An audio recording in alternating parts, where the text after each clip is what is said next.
Counter ని MLA Naseer Ahmed ప్రారంభించారు. కూటమి ప్రభుత్వం ఏర్పడిన తరువాత జీజీహెచ్ అభివృద్ధి చెందుతుంది. ఒకప్పుడు ఓపీ తీసుకోవాలంటేనే గంటల సమయం పట్టేది. ఓపీ బ్లాక్ లో 17 కౌంటర్స్ ని ఏర్పాటు చేశాం. ఆయుష్మాన్ యాప్ ద్వారా ఓపీ నమోదు చేసి వైద్యుల దగ్గరికి పంపిస్తారు. రోజుకి సుమారుగా 4500 మంది ఓపీకి వస్తున్నారు. జీజీహెచ్ లో వాలంటీర్ గా పనిచేసేందుకు 100 మంది విద్యార్థులు రిజిస్టర్ చేసుకున్నారు. రానున్న రోజుల్లో జీజీహెచ్ ని కార్పొరేట్ కు ధీటుగా అభివృద్ధి చేస్తామని తెలిపారు. కోస్తాంధ్రలోనే అతిపెద్ద ప్రభుత్వ వైద్యశాలకు ఉన్నటువంటి గుంటూరు జనరల్ హాస్పిటల్ కూటమి ప్రభుత్వం ఏర్పడిన తర్వాత దినదినాభివృద్ధి చెందుతున్నటువంటి పరిస్థితులు ఈరోజు గమనిస్తూ ఉన్నాం.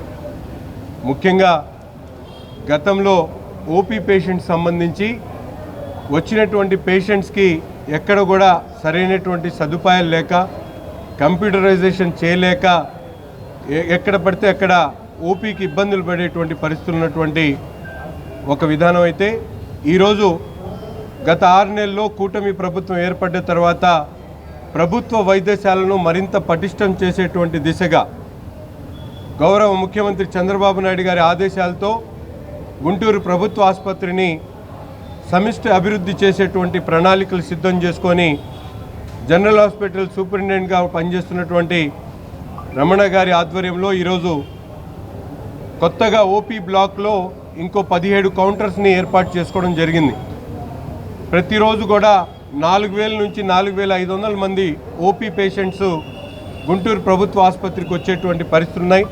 వాళ్ళందరికీ కూడా రాగానే వెంటనే ఓపీ నమోదు చేసుకొని వారికి కావాల్సినటువంటి డాక్టర్ దగ్గరికి పంపించేటువంటి కార్యక్రమం కంప్యూటరైజ్ చేస్తూ ఆయుష్మాన్ భారత్ మిషన్ ద్వారా అవసరమైనటువంటి కంప్యూటరైజేషన్ కార్యక్రమంతో పాటు పర్టికులర్గా ఏ డాక్టర్కి పంపించాలి, ఆ పేషెంట్ని ఎక్కడికి రిఫర్ చేయాలనేది కూడా పూర్తిగా ప్రణాళికబద్ధంగా ప్లాన్ చేసి ఈరోజు 17 గతంలో 10 ఉండేవి, ఇప్పుడు కొత్తగా 7 కౌంటర్స్ నిర్మించుకొని 17 కౌంటర్లని ప్రారంభించుకోవడం జరిగింది.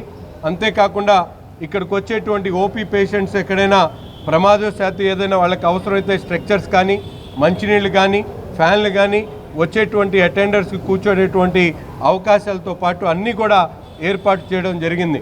రాబోయేటువంటి 1 సంవత్సరంలో గుంటూరు ప్రభుత్వ ఆసుపత్రిని మరింత అభివృద్ధి చేసేటువంటి దిశగా ముఖ్యంగా అవసరమైనటువంటి ప్రతి ఒక్క కార్యక్రమాన్ని కూడా ఈరోజు సిఎస్ఆర్ నిధుల దగ్గర నుండి ప్రభుత్వాన్ని దగ్గర నుండి కూడా నిధులు తెచ్చేటువంటి కార్యక్రమం, సెంట్రల్ గ్రాంట్స్ ఏదైతే ఆయుష్మాన్ భారత్ నుంచి వచ్చేటువంటి గ్రాంట్స్ని కూడా రాబట్టుకొని ప్రభుత్వ ఆసుపత్రిని మరింత అభివృద్ధి చేయాలనే దిశగా ముందుకు సాగుతూ ఉన్నాం.